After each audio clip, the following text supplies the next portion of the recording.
Four of us working on this so far: Mike, myself, Eric, and John. Um, Winter field day, as we all know, right? Ham radio outdoors in the winter, like any other field day, except it's the last weekend of January. Um, I didn't know this, that it's not run by the ARRL, it's run by the Winter Field Day Association. I still need to go on this link and read some more information on that. Why should we participate, right? As always, practice for club members to organize and deploy portable ham radio activities, practice our skills, camaraderie, and build public awareness. Why Proud Lake? Our traditional summer field day site is closed for the season. That's up on the hill that we're all familiar with. We were looking at other locations, and for summer field day last year, we used Proud Lake. We used the large field area. But this year we had the idea, there were two cabins that are there, and we scouted them out, and it looked like a good idea to use that. The benefit of these is we're allowed to stay there overnight. So we don't have to tear down the setup like we did at summer field day. And if anyone's familiar with Proud Lake, here's the map of the park. So it's oriented looking north. And as Wixom Road comes around here, just as you cross the bridge for the river, there's a turn in here on the left. Is anyone not familiar with that area of Proud Lake State Rec area? Never been there.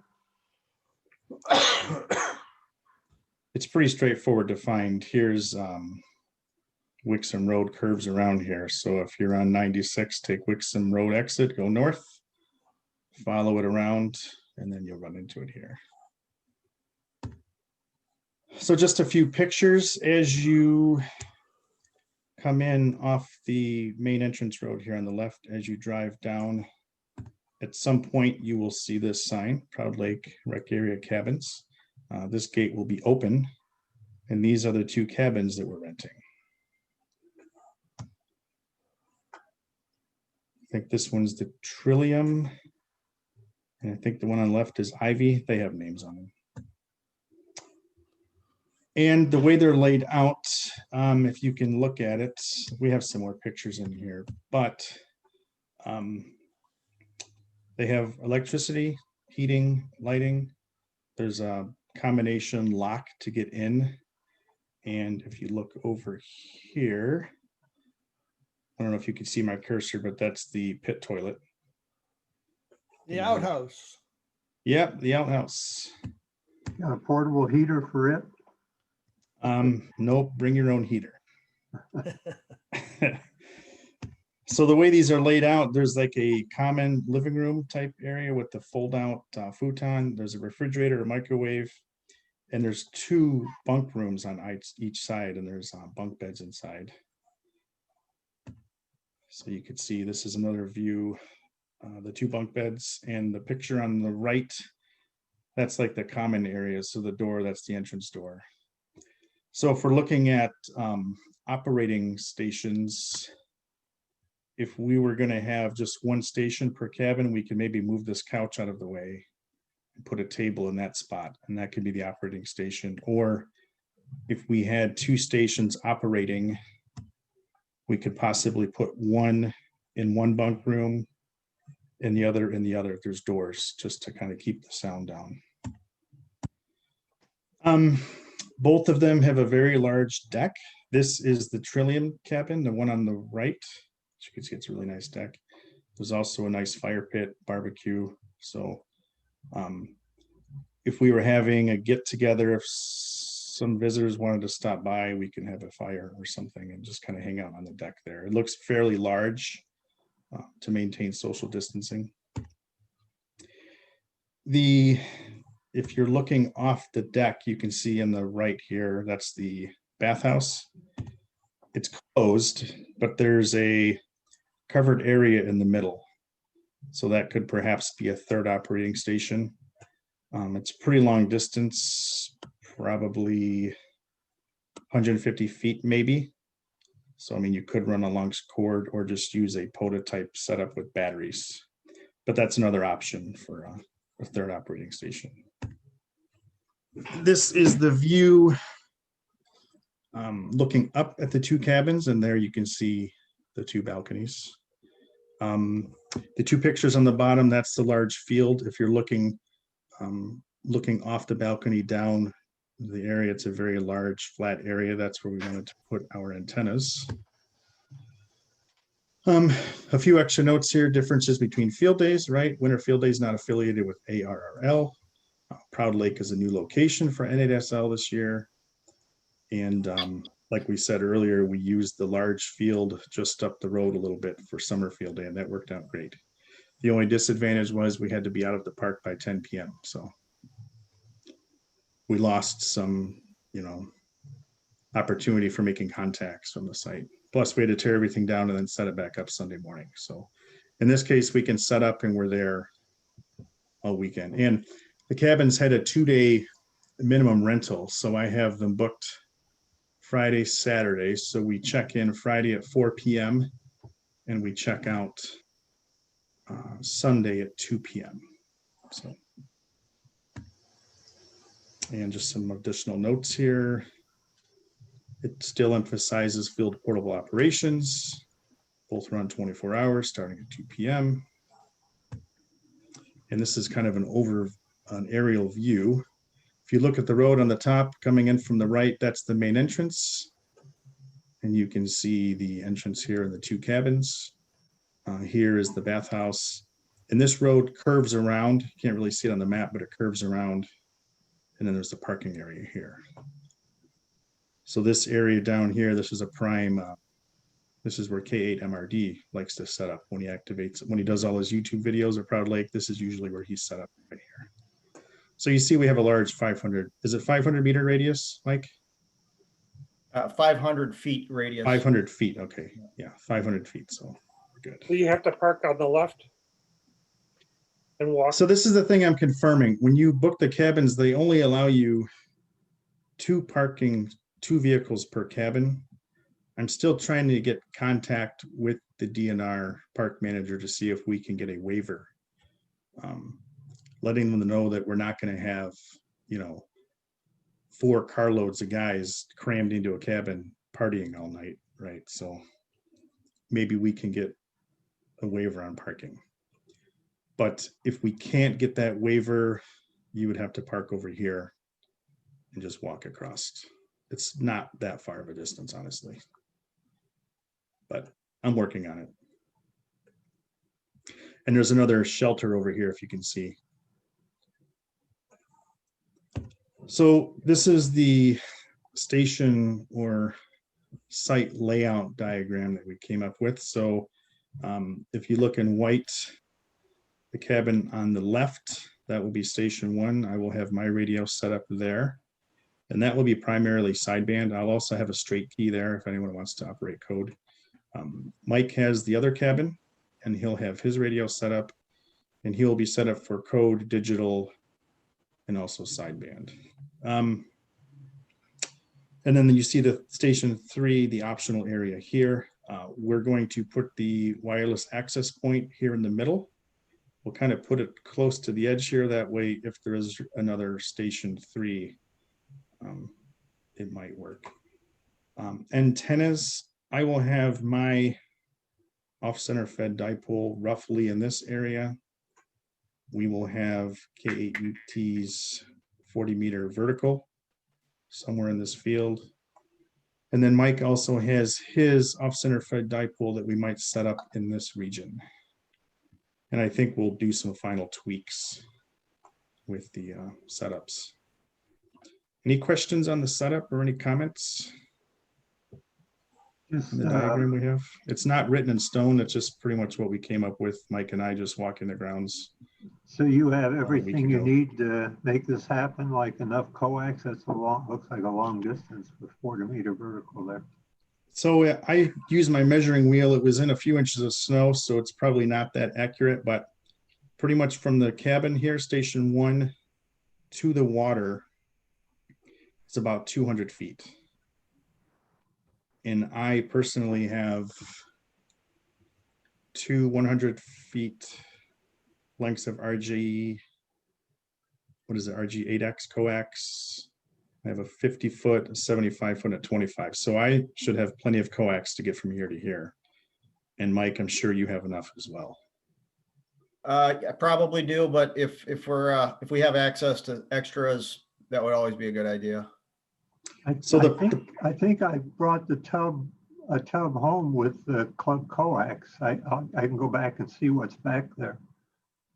I mean, I have, there's another slide that we have equipment, but I'm going to use my Soda Beams 12-meter vertical mast. It's the same mast I use. It's the same setup I use for POTA. And that setup works great. So I know that I have enough equipment personally to set up my station, and I'm sure Mike has the same. Stakes, antenna, coax, power supply, everything. So Well, just let me know if you want me to look and see what I have that we brought home from field day that I have here. So since we have the cabins Friday night and Saturday night, I'm planning on going there Friday night at 4 o'clock and setting up my station. And since we have the cabin already, I will probably stay there Friday night. And I only live about 8 minutes away from the park. So I will probably stay there Friday night, operate, play around on the radio. As long as the heat works and the band conditions are good, I will stay there. If not, I'll go home and then come back Saturday morning. But I'm hoping to get the antenna set up and check that orientation and make sure everything's good. So, any questions on the diagram? How do you handle, just curious, how you handle antenna or coax egress from the building? You taking a drill? That's a good question. They have, Jerry can drill a hole for you. yeah, I was going to bring my hole saw kit, but then I realized that the windows have screens and we can't really verify this. It looks like the screen pops out. So we can possibly pop the screen out and just run the coax through the window. It didn't look like the screen was secured from the outside. But we won't really know until we get access. Hopefully that's the case, because then we can just pop it out, put some kind of towel or something to keep the cold air out. Those like crank out windows or something? Or They were sliding windows. slide windows? Do we have another picture somewhere? Yeah, I don't know if you can kind of see it. There's sliding windows. So that's the plan, is to just pop out of the window and then run down. Are there any other resources of any type you're lacking or have a wish list or anything like that? We started a pack list and it's on the shared drive location. I don't know what we need. I have a laptop I can use. I have my ICOM 7300, my antenna, my coax. This is pretty much a Parks on the Air setup for me. And I've been doing a lot of POTA stuff over the last year. So I'm pretty confident that I have all the equipment I need. It's hard to say. Stuff always happens, right? But yeah. I'm pretty well set myself in my station. Yeah. But for the ancillary stuff, if somebody wants to bring an armload of firewood and kindling, that might be nice to, hang around a fire in the evenings or in a cold day. I mean,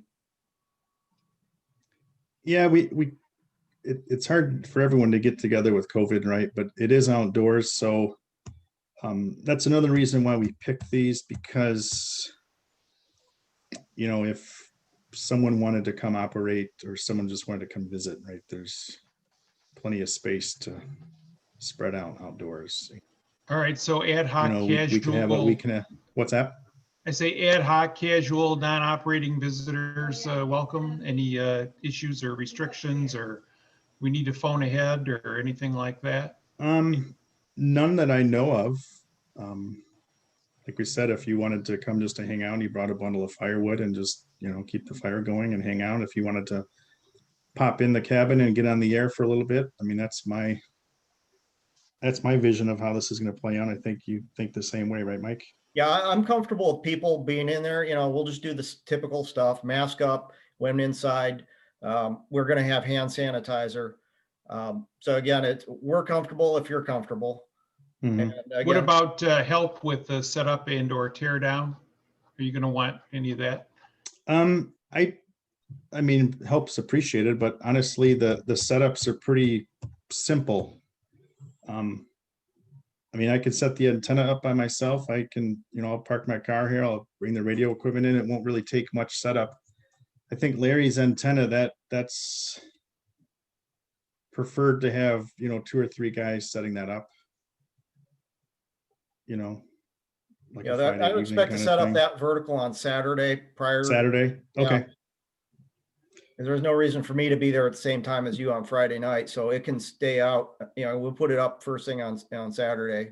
Yeah, it doesn't take long to set up. Yeah, so like I said, since the cabin's paid for, and the way it's gonna work is it was, Jerry, it was $144 for the 2 nights. So what we thought was, since I'm gonna stay there Friday, I will pay for that night out of pocket. I'll pay for that. And then we would apply that money that the club paid towards the second cabin. Right, so for the actual field day, Saturday to Sunday, I took those funds and we did that. So I'm going to pay for the Friday night portion of this cabin, and then that just leaves the Friday night portion of the other cabin. So if anyone wants to chip in on that, that's fine. Yeah, I'll be doing that. Yeah, so because it was a 2-day rental, 2-day requirement. So Are you going to talk about winter field day and how, like summer field day this year, we all could be on our own rigs at home and still contribute to the club's total? yes, yep, we have some slides. Okay, then, sorry. Yeah, yep, I'm just covering the actual on site here. So station masters, I guess I will be the one for the Trillium cabin, or Trillium, sorry. Mike will be the Ivy cabin. And like I said earlier, the third floater could be the picnic area. And then I am planning on staying there. So if I stay there Friday, I'll probably go home Saturday morning, change clothes, that kind of thing, and then come back. And then I will stay there Saturday night.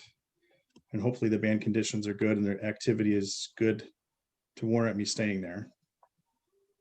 So that's that. Like we said, parking is limited. It's only authorized 2. Like I said, I'm working on getting access to have more parking. Overflow parking was the picnic area I showed you. And we still need to do this. We still need to create a sign-up schedule like we usually did at summer field day, a list, like if anyone wants to come in certain area or certain times. Did you start anything for that, Mike? No, we were going to see what kind of interest people had to join us. And then, you'll get to the slide about the actual sharing of equipment. Yeah, so. Okay, public, no interaction with general public is expected with COVID and social distancing.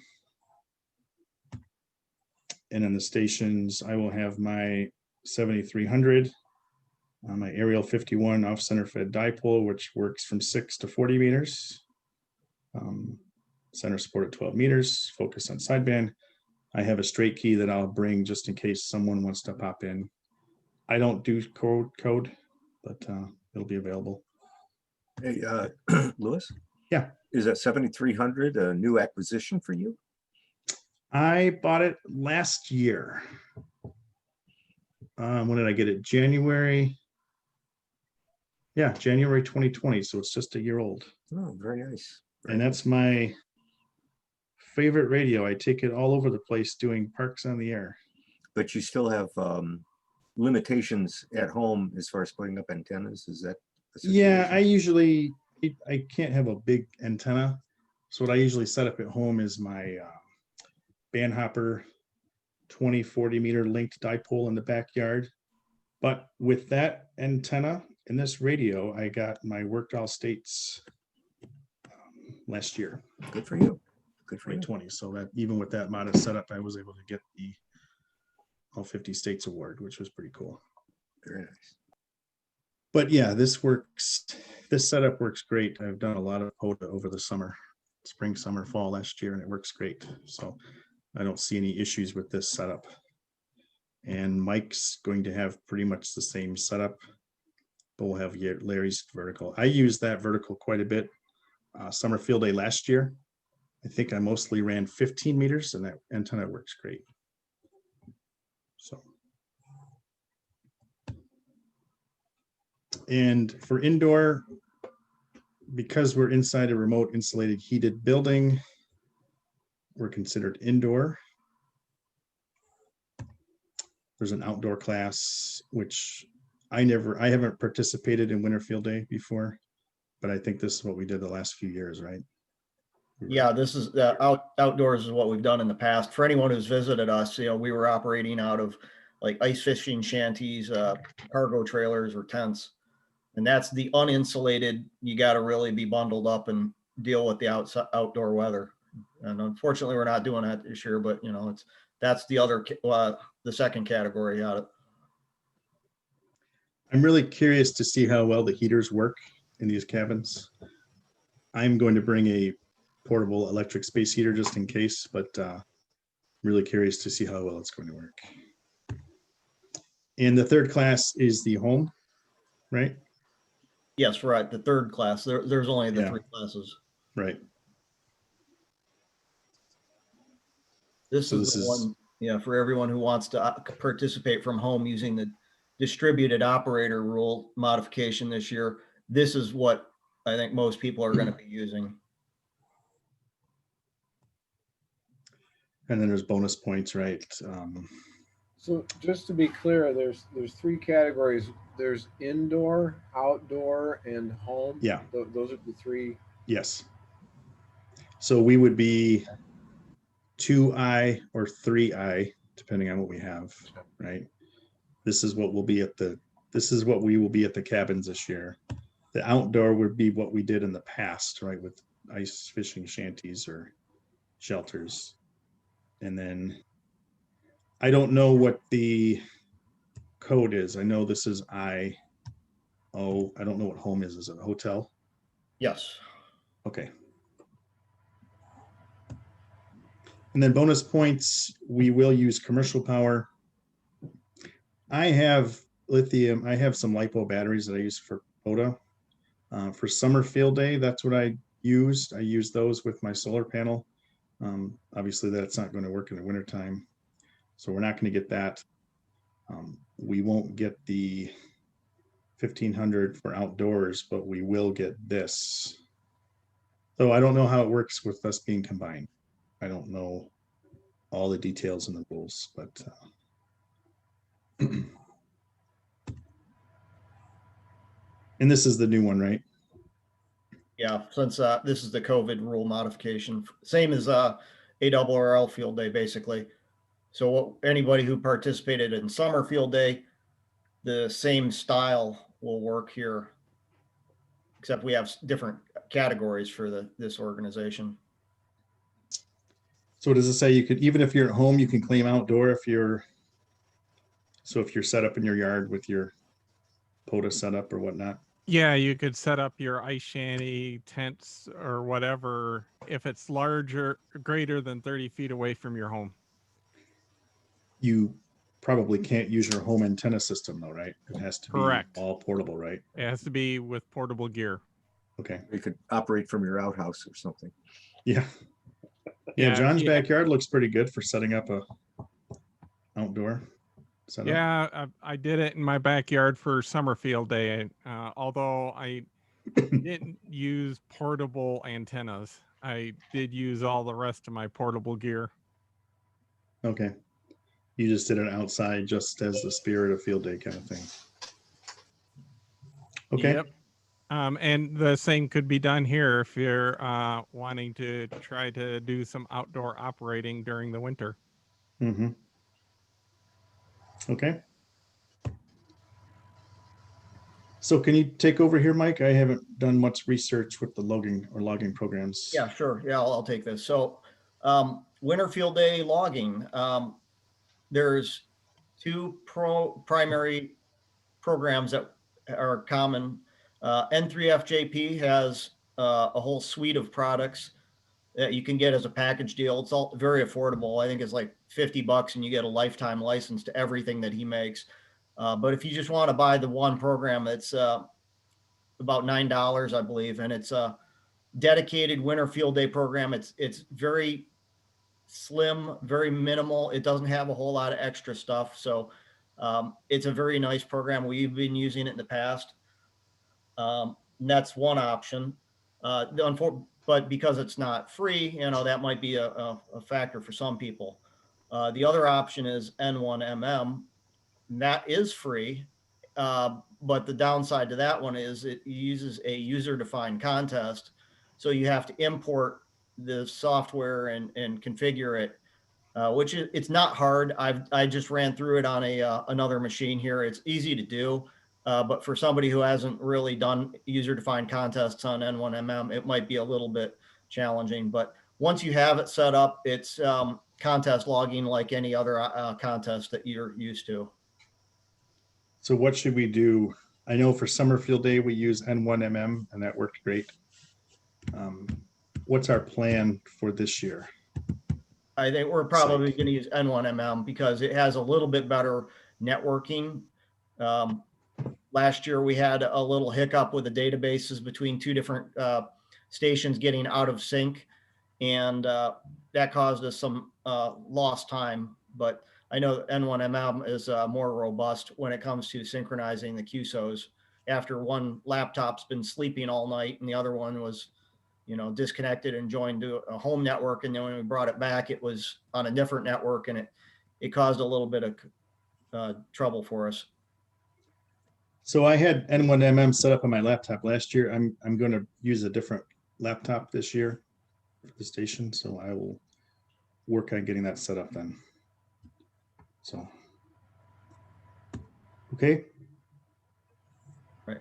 So once you use your logging program of choice, the magic piece that we have to be sure about is in one of the Cabrillo file lines, there is a club specification, so that if you want your personal score to be combined with all the other club members, everyone has to use the same syntax here, and it has to be exactly the same, character for character, capitalized, lowercase, and spacing.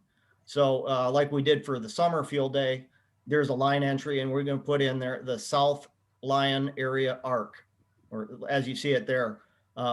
And that way, when the winter field day logging program gets it, they'll be able to aggregate all of our club members and add that to the N8SL score.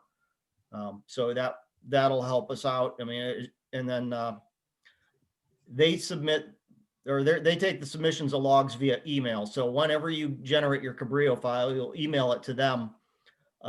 But we also would ask that you email it to Eric, KDRS, and he will also track the individual results. That way we can kind of discuss it in one of the following meetings about, our after action analysis, and find out how we operated, who did what, any special,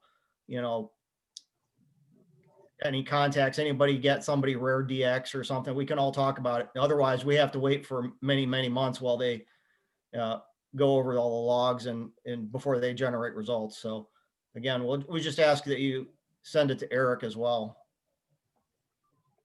Okay.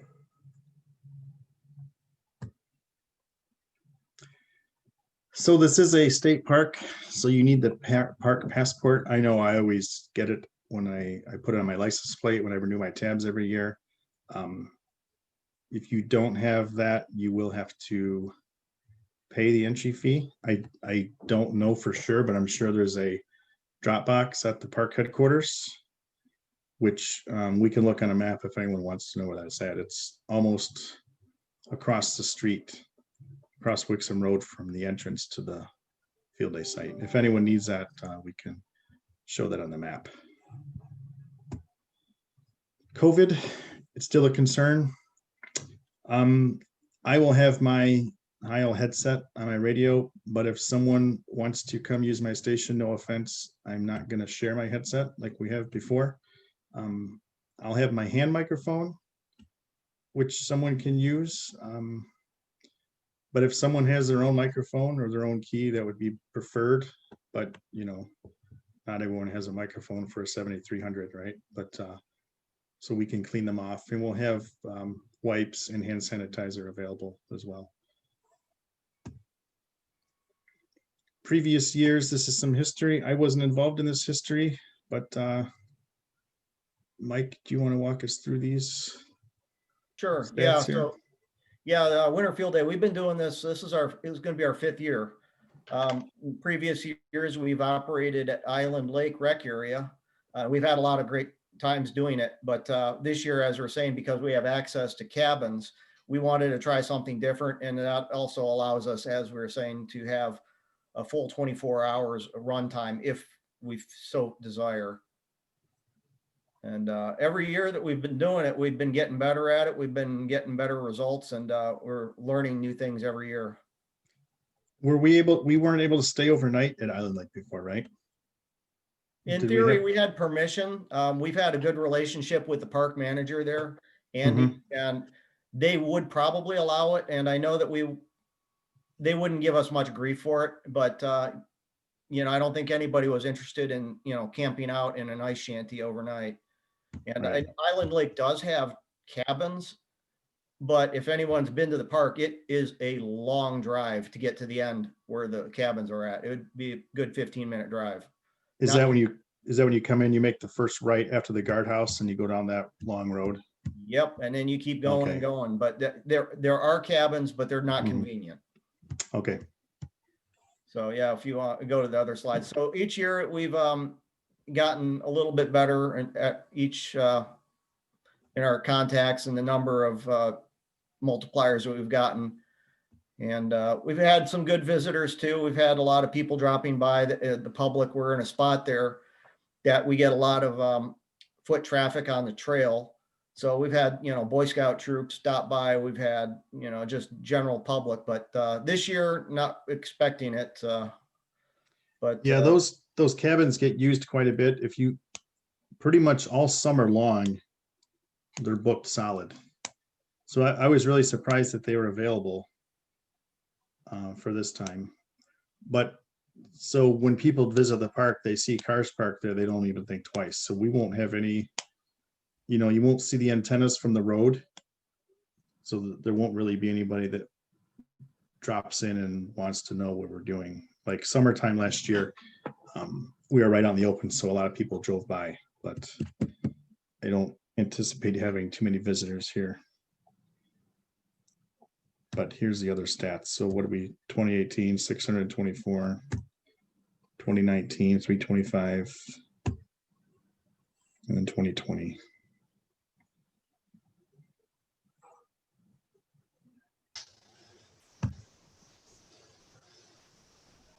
These are just some additional resources. That's what we had for the presentation. Comments, feedback? Nicely done. How much interest do we think we'll have with the club? I don't have any interest in operating, but I'll definitely come out and hang out some.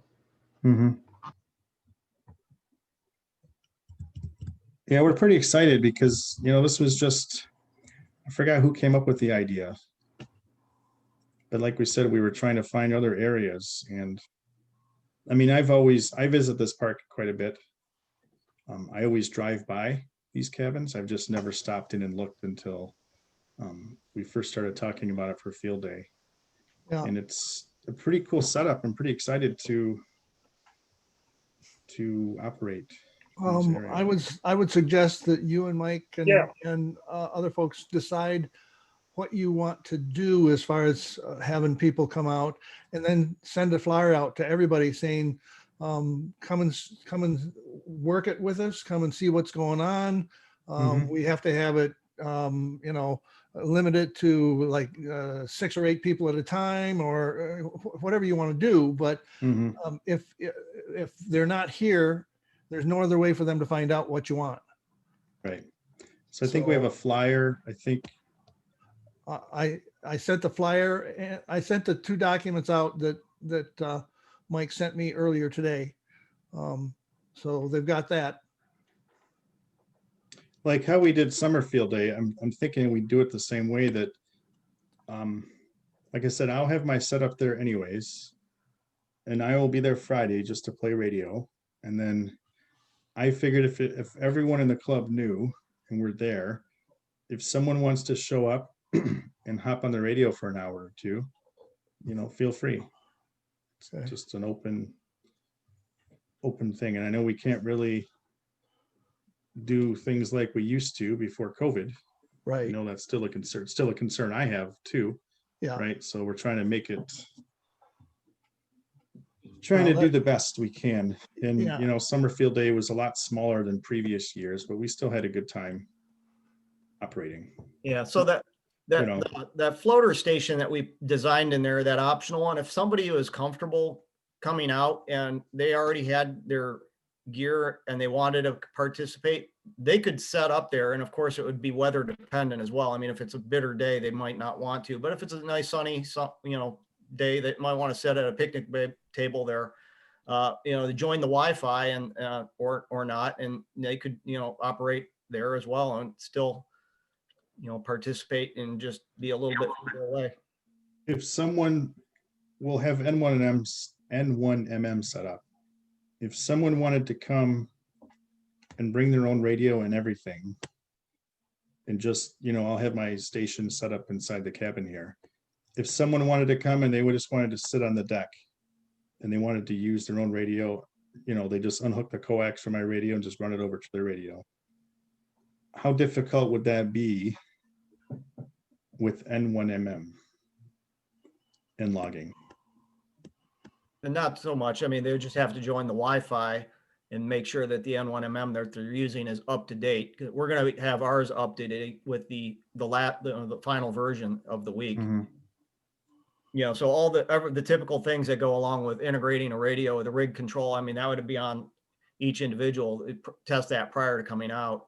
Mm-hmm. And whatever they're comfortable with.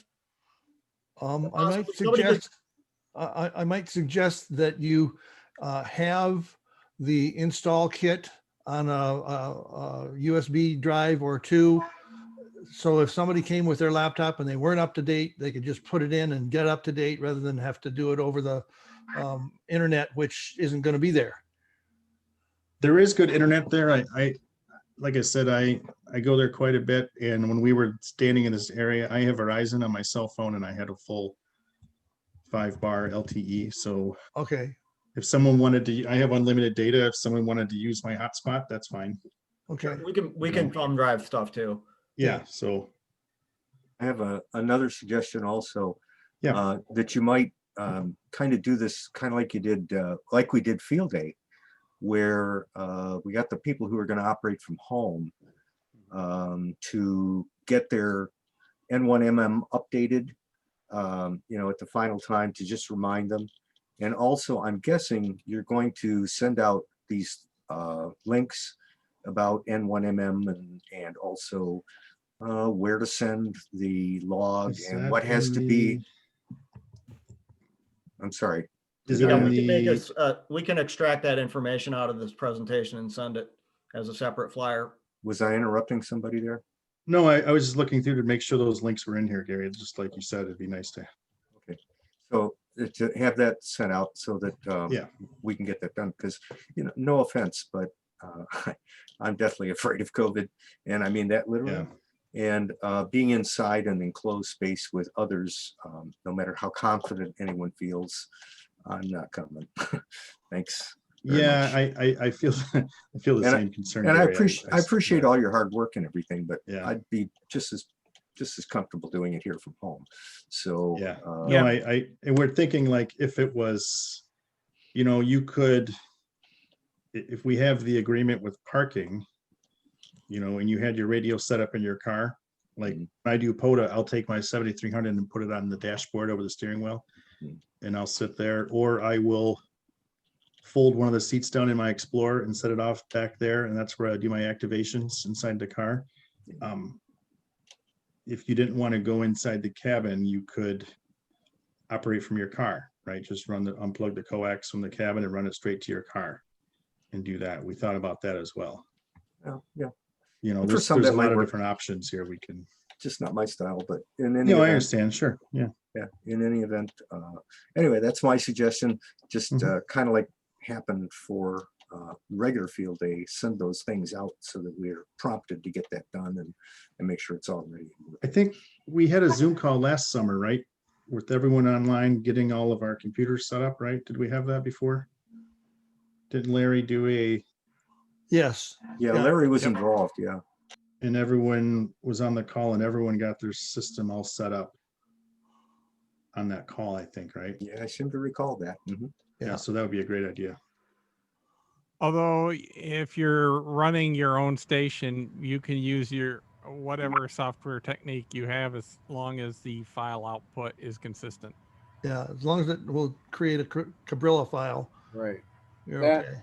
That Yeah, was that's true. based on the Hamachi VPN that we had to have because there wasn't any ruling from ARRL that they were going to allow clubs to consolidate their submissions the way we can. And that came out after we had all of that discussion. So now, as long as everybody puts in the identical club identifier, letter for letter, they all get aggregated. Well, Yeah, 'cause again, remember, yeah. this is not ARRL, so their way I of know. doing things may be That's different.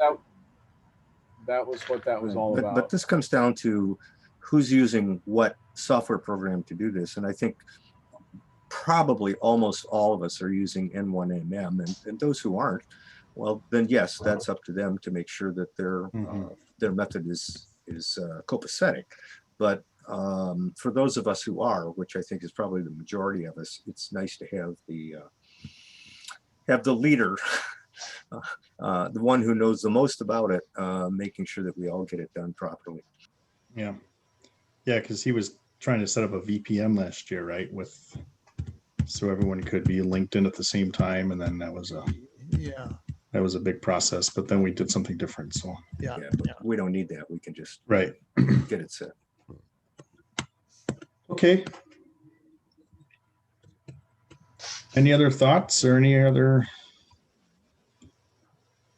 I just want to say you guys, the four of you that have kind of put this together, have done a good job. I appreciate it. Good presentation. I think everybody that's here has seen it in the fact that it is, excuse me, being recorded, and we can point people at the recording for those that couldn't make the meeting. I think that we've, between the flyer and the map that we sent out to everybody, and the fact that then they can look at this presentation, I think they'll have enough information that if they want to participate and are able to, they'll have everything they need. So good job. Yeah. Thanks. I'm also planning to add this content to the website. We already have a winter field day page drafted, so I'll put these details on there as well. I mean, I'm hoping that the weather is nice enough, and who knows how Michigan weather is, right? I'm hoping that I'm hoping that there's a sort of a heat wave, so to speak, the 40s or 50s maybe, which seems odd saying that's a heat wave for. Well, I think you're For Michigan in January, it is. But the decks on these were pretty nice, and we didn't have any pictures, but the other cabin has a similar size. And let me see if I can find the picture.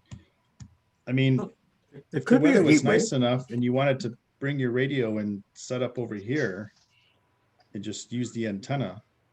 Maybe in Buenos Aires there'd be a heat wave, but It's another. You see, there's an outlet here on the deck, right? It's just another option if you didn't want to go inside the. You might want to check the weather forecast on the 6 o'clock news for the last several days. They've been predicting a polar vortex. So yeah, hopefully it won't be 40. I don't think.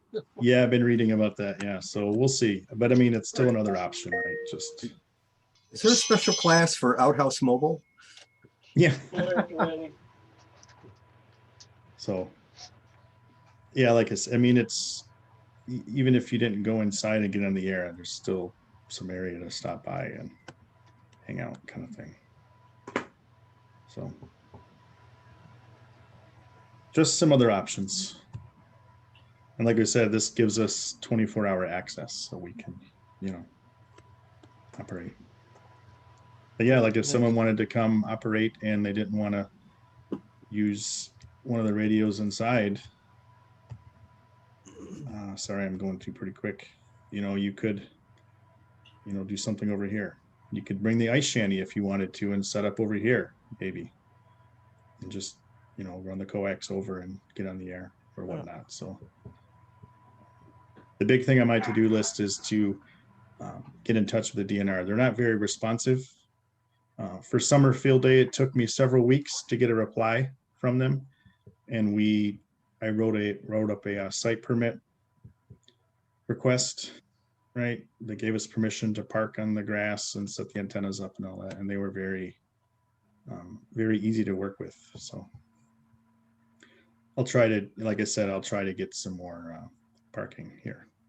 So, but again, the main reason for the cabin was it gives us 24-hour access. You can't really see on the map here, we're pretty much here right between the road and the powers is the gate that they close after 10 p.m. right, which closes out the rest of the park. So we'll have 24-hour access starting Friday at 4 p.m. till Sunday at 2 p.m. So anything else you want to add, Mike?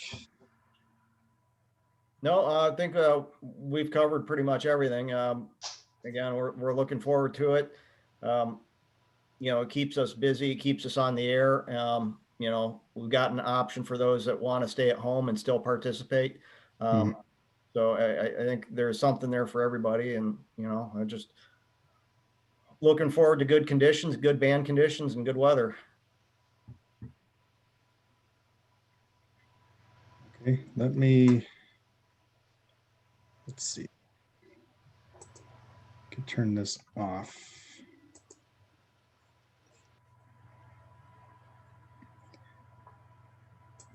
Am I still presenting? No, it's it's back to presenting regular. you. Okay. I just wanted to pull up the Google Maps just in case.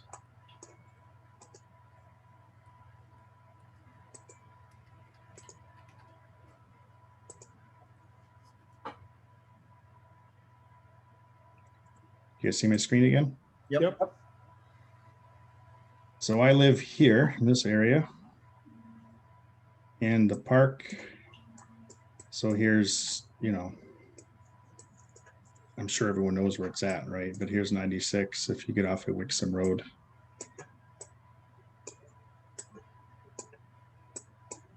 Turn left at the light, and it's right here. Proud Lake's a pretty large area here. And you can see that as you're going north, that's the river. There's the boat launch, kayaks. We go kayaking there a lot. And then here's the Powers Beach Road. Turn left. And here's the cabins right here. And for summer field day, we were set up in this field right here for summer field day, if anyone came out. Right here. I think Eric had his car here. Mike K8 MRD was here. I was here. Then Mike W8 MSC had his tent set up over here in this region. Okay. Looks good. Anything else? Just one thing for those that didn't know, Mike WKMRD has moved to Texas. So we've lost our YouTuber in the club. Yeah, we need another videographer to jump in and put us on the air.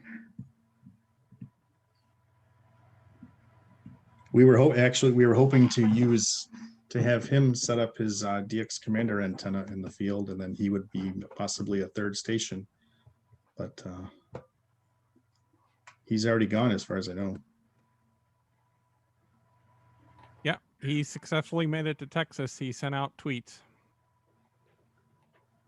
Be down there operating winter field day, sitting in the sun,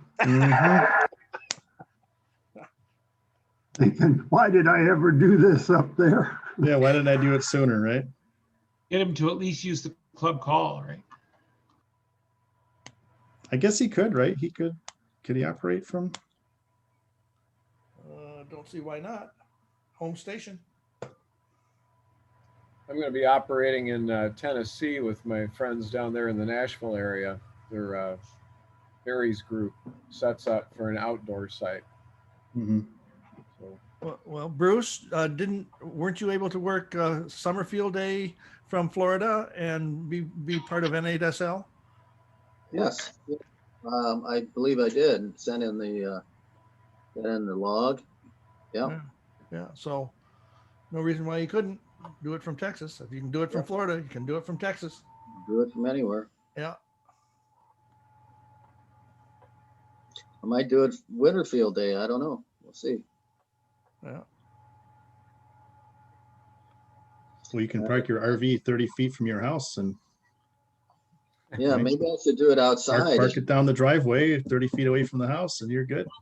I could do it outside and take some selfies of, my t-shirt and sandals. Yeah. Do a comparison. We have a foot of snow and ice and you're in Right. Florida. Yeah, but we have the better end of the bargain on summer field day. Yeah, but I'll probably be there for summer field day.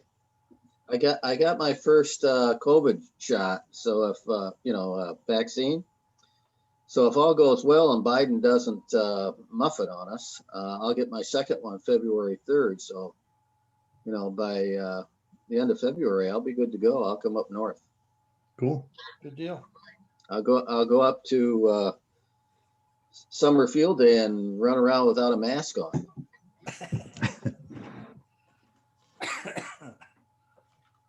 right, well, I'll go ahead and stop recording here.